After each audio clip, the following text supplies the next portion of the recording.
दोस्तों नमस्कार, स्वागत है आपका नवभारत समाचार में। अभी हम आज़ादी के अमृत महोत्सव के सीजन में हैं। स्थिति क्या है ये सबको पता है। दरअसल आज़ादी के 74 वर्ष के बाद भी, जब 74 वर्ष पहले मात्र हम 34 करोड़ थे, अब 137 करोड़ हो गए हैं। लेकिन क्या मूलभूत जो सुविधाएं हैं हमारे देश की, वो हमें मिल पा रही है? जी हाँ, रोटी, कपड़ा और मकान। रोटी रोजगार से जुड़ा हुआ है, वस्त्र भी रोजगार से जुड़ा हुआ है और मकान की बात करें तब भी रोजगार से ही जुड़ा हुआ है। यानी केंद्र में सिर्फ और सिर्फ रोजगार है। लेकिन हमारे देश के जो युवा हैं, उनके रोजगार या कोई भी जॉब जो है वो मिलना कितना आसान है और कितना नामुमकिन है, ये आप देख रहे हैं। हम बात करते हैं सिर्फ अपने राज्य की, बिहार की। यहाँ जितने सारे रोजगार मिलने वाले जो संस्थाएं हैं, उसमें हमेशा देरी हो रही है। इसके वजह से जो छात्र अभ्यर्थी हैं वो अक्सर प्रशासनिक जो डंडा है उससे चोट खाते नजर आते हैं। मूल वजह क्या है, आज बात करने पहुंचे हैं हम।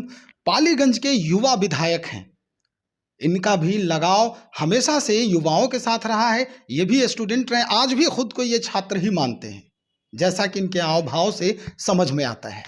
दरअसल पटना विश्वविद्यालय के बाद ये जवाहरलाल नेहरू यूनिवर्सिटी से डॉक्टरेट की उपाधि लिया है इन्होंने। और ये अनुभव काफ़ी इनके पास जो है, जो छात्र के प्रति, वो किसी के पास नहीं होगा। हम इन्हीं से जानते हैं आज। सर, ये जो युवाओं की स्थिति है वर्तमान में, खास करके जो राज्य के जो युवा हैं, अगर देखा जाए तो वो शिक्षक भर्ती से लेकर के सिविल सर्विसेज के जो एस्पिरेंट्स हैं, यानी बीपीएससी तक के जो लेवल है हमारा, वहां तक आंदोलन है, सिर्फ आंदोलन है। वजह क्या है सर? देखिए, हम तो कह रहे हैं कि बिहार के जो युवा हैं, इनकी जो समस्याएं हैं, तो इसमें बिहार को अलग करके देखिएगा। बिहार राज्य को अलग करके अगर समझना चाहिएगा तो मुश्किल है, क्योंकि युवाओं के ऊपर जो संकट पैदा किया गया है, युवाओं के भीतर शिक्षा को लेकर के एक कहिए कि असुरक्षा की जो भाव आया है, महंगाई और प्राइवेटाइजेशन के चलते और संस्थानों का निजीकरण के चलते और सीटों में कटौती के चलते जो रोजगार का संकट आया, ये एक नेशनल फिनोमिनन है। बिल्कुल। 2014 में जब से सरकार बदली, देश में नरेंद्र मोदी की सरकार आई, और उसके बाद हमने देखा कि बहुत विधिवत प्लान करके सारे विभागों को धीरे धीरे जो पीएसयूज थे देश के, उनको प्राइवेट सेक्टर को हैंडओवर किया गया। उसके बाद जो बचे हुए जो विभाग थे जहाँ पे जॉब की अपॉर्चुनिटी थी, उसको साजिशन रोका गया। लाखों पद खत्म कर दिए गए रेलवे में, हम सब लोग जानते हैं।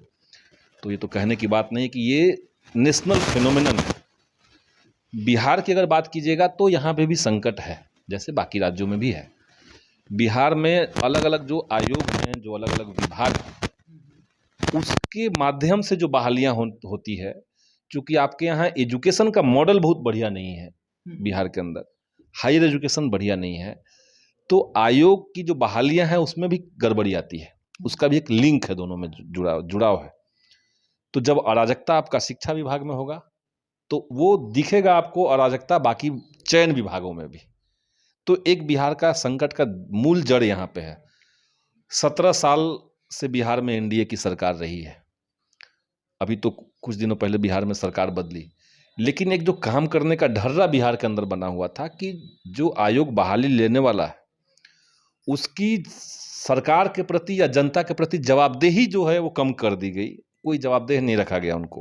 अच्छा। बीएसएससी है, 10 गलती करेगा लेकिन कोई जवाबदेह नहीं है, क्योंकि गवर्नमेंट ने कह दिया कि ये जो बॉडी है वो ऑटोनोमस होगा, स्वतंत्र है। मतलब नहीं। हाँ, उनको कहना कि हमसे आप डिसएग्री करते हैं तो कोर्ट में चले जाइए।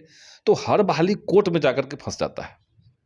इसीलिए जो पिछली बार विधानसभा का सत्र हुआ था, उसमें हमने बहुत महत्वपूर्ण मांगे रखी थी। हमने कहा था कि बिहार के अंदर एक कानून बनाया जाए इस तरह का, जिसमें ये अनिवार्य किया जाए कि कोई भी बहाली, कोई भी विज्ञापन आएगा तो उस विज्ञापन में उस बहाली को पूरा कर लेने का समय अवधि भी मेंशन होना चाहिए।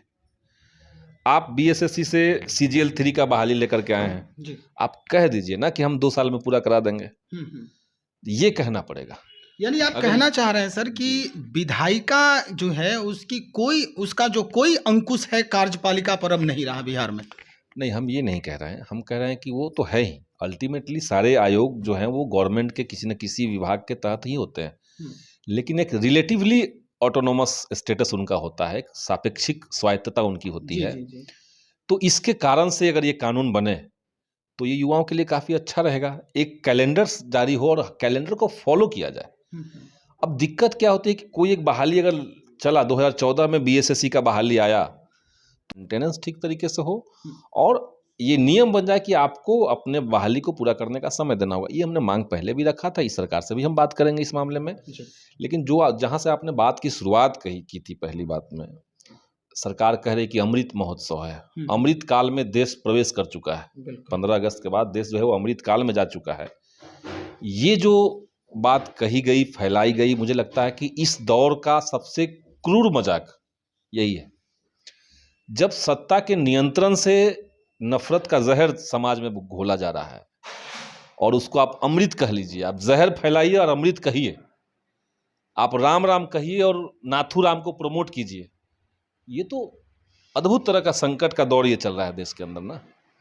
अब आप देखिए ना कि 15 अगस्त जिस समय कहा गया था मोदी के द्वारा कि देश अमृत काल में प्रवेश कर जाएगा और 25 साल का कुछ लक्ष्य वो लोग बना रहे हैं, उसी दिन इस देश के भीतर गुजरात में एक महिला है बिल्किस बानो, जिसके 11 बलात्कारियों को और हत्यारों को गुजरात सरकार ने इलीगल तरीके से, मैं कह रहा हूँ इलीगल तरीके से रिहा कर दिया। तो मैसेज क्या देने की कोशिश की गई? मैसेज देने की ये कोशिश की गई कि ये 15 अगस्त को हम किए हैं, यानी हमारा जो ये डिसीजन है ये इस देश में एक संस्थानिक निर्णय टाइप का, देश का एक चरित्र को तय करने वाला एक कदम है कि अल्पसंख्यक की जो महिलाएं होंगी उनके साथ हम यही करेंगे, या महिलाओं का ही ओवरऑल, ये सिर्फ अल्पसंख्यक का मामला नहीं है, गुजरात का है, स्पेसिफिक केस है तो ठीक बात है, लेकिन सरकार का महिलाओं को लेकर नजरिया क्या दिखा रहा है और ये इलीगल क्यों है? सरकार, गुजरात सरकार कह रही है कि हमने ये फैसला 1992 के कानून के तहत लिया। 1992 के कानून के तहत अगर आपने कोई फैसला लिया तो 1992 का कानून, चूंकि पहले से देश में कानून है कि इस तरह के हर प्रावधानों को आपको डिजिटाइज करके चढ़ाना पड़ेगा, वो कहीं तो है नहीं अवेलेबल, क्योंकि 8 मई 2013 को गुजरात सरकार ने ही 1992 के कानून को रद्द कर दिया था। तो आप उस कानून का बहाना बना रहे हैं, भाजपा समर्थक, विश्व हिंदू परिषद के समर्थक बलात्कारियों और हत्यारों को छुड़वाने के लिए, जो कानून एग्जिस्ट ही नहीं कर रहा। तो 92 का कोई कानून एग्जिस्ट नहीं करा क्योंकि 13 में वो खत्म हो गया। 14 में देश में कानून बना कि बलात्कार और हत्या जैसे मामलों में किसी को मर्सी के आधार पर आप छोड़ नहीं सकते हैं। जब 14 में ये कानून देश के सामने था तो भाजपा ने 15 अगस्त का दिन चुन करके गुजरात में ये फैसला कैसे कराया? दूसरी बात कि अगर सब लोग जानते हैं बिल्किस बानो का जो मामला था, हम लोग उस समय मैट्रिक के जस्ट बाद नौजवान ही थे, मैट्रिक के बाद इंटर में जस्ट गए थे, उस समय गुजरात का जो प्रकरण था हम लोग को याद है उस समय कि बिल्किस बानो के मामले में बीजेपी ने गुजरात के अंदर ये स्थिति पैदा कर दी थी कि इसका ट्रायल तक नहीं चल पाया। गुजरात में जिस मामले का ट्रायल तक चलना संभव नहीं हुआ, बाद में उसको कोर्ट ने महाराष्ट्र शिफ्ट कर दिया। बिल्किस बानो का मामला महाराष्ट्र में ट्रायल चला, मुंबई में।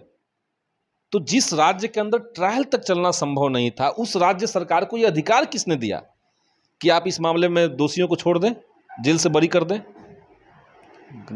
तीसरा मामला कि जब सीबीआई ने बिल्किस बानो के मामले में जांच की, सीबीआई के विशेष अदालत ने जाकर के उस पर निर्णय सुनाया अपना, और देश में ये 345 देश का धारा है जिसमें ये लिखा हुआ है कि केंद्रीय जांच एजेंसी के किसी भी निर्णय को राज्य सरकार नहीं पलट सकती, राज्य सरकार उसमें कुछ नहीं कर सकती अपने तरीके से।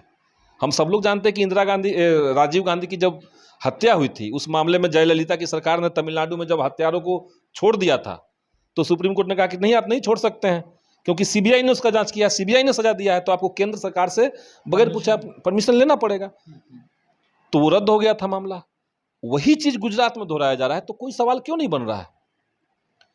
देखिए, इस देश के समाज को इस सरकार ने तय कर दिया है कि ये धीरे धीरे सड़ने की तरफ चला जाए। इतना बड़ा मामला है देश के भीतर।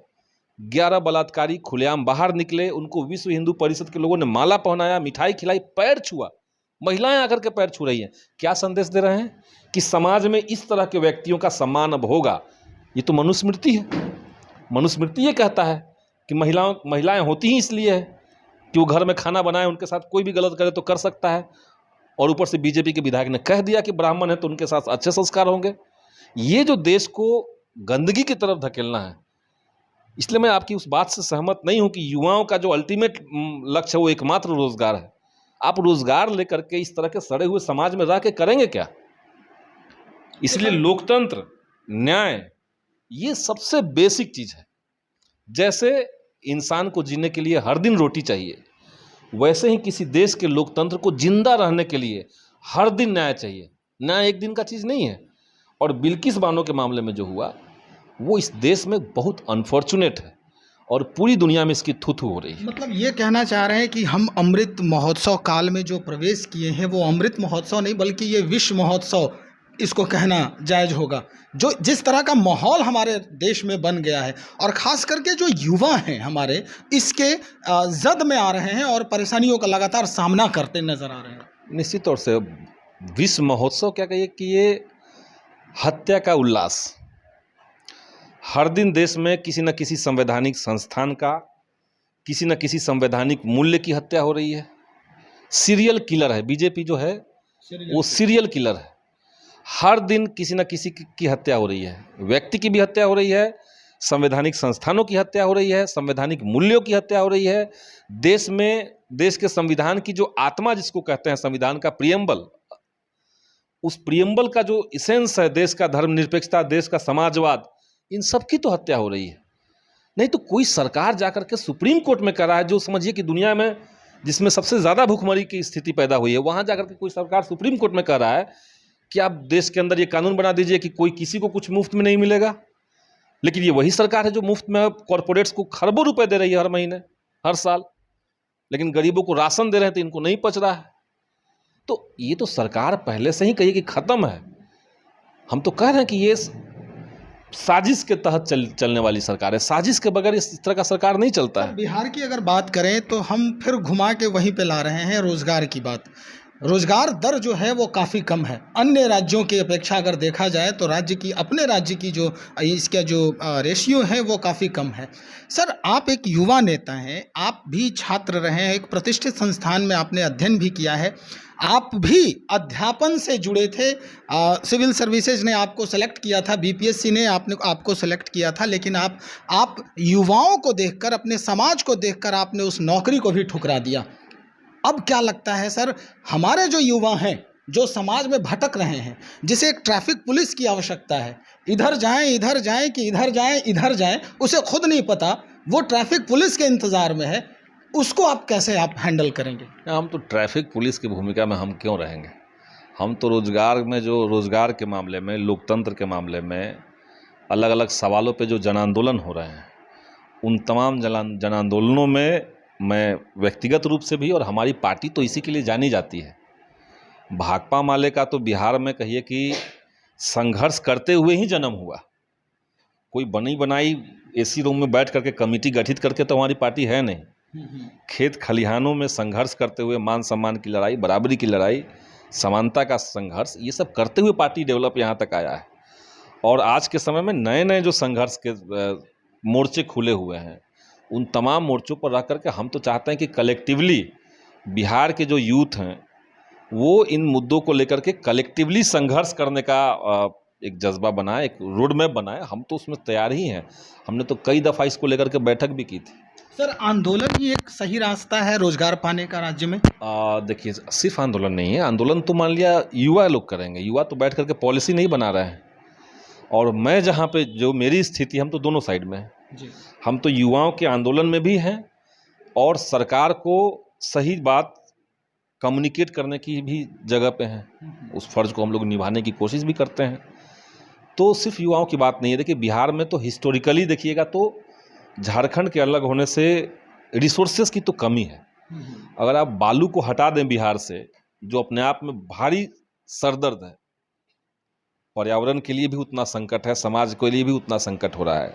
बालू का तो पूरी जो पॉलिसी, हम तो मानते हैं कि सरकार को उस पर पुनर्विचार करना चाहिए। तो उसके अलावा बिहार में क्या बचा है?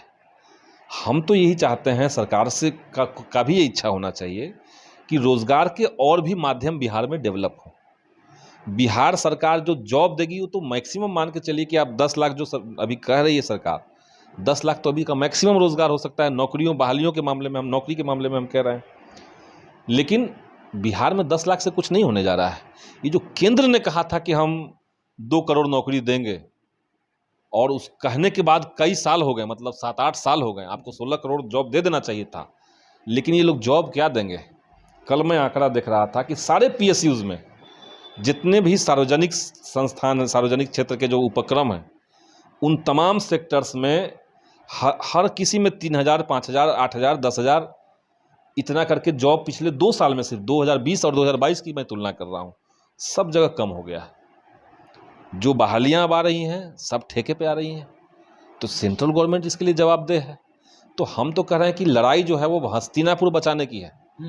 इसलिए बिहार में जो सत्ता में आज है, आप समझिए कि वो असल में सत्ता में नहीं है, वो असल में विपक्ष में ही है। हम लोग अभी जो बिहार की स्थिति है, या बिहार के जो मुख्यमंत्री हैं, उप मुख्यमंत्री हैं, ये कोई सत्ता का पक्ष में आज नहीं है।